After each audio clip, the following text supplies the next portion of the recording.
మమ యోనిః మహద్బ్రహ్మ తస్మిన్ గర్భం దదామ్యహం సంభవః సర్వభూతానాం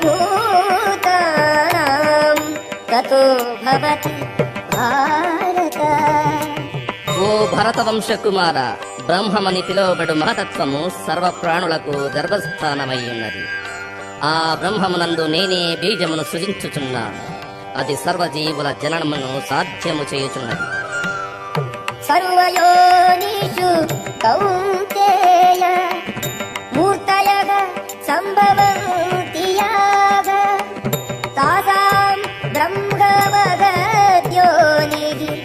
అహం బీజప్రదః పితా. ఓ కౌంతేయ, సర్వజీవ సముదాయము భౌతిక ప్రకృతి యందు జన్మించుట చేతనే సృష్టింపబడుచున్నదనియు నేనే వాటికి బీజప్రదాతనైన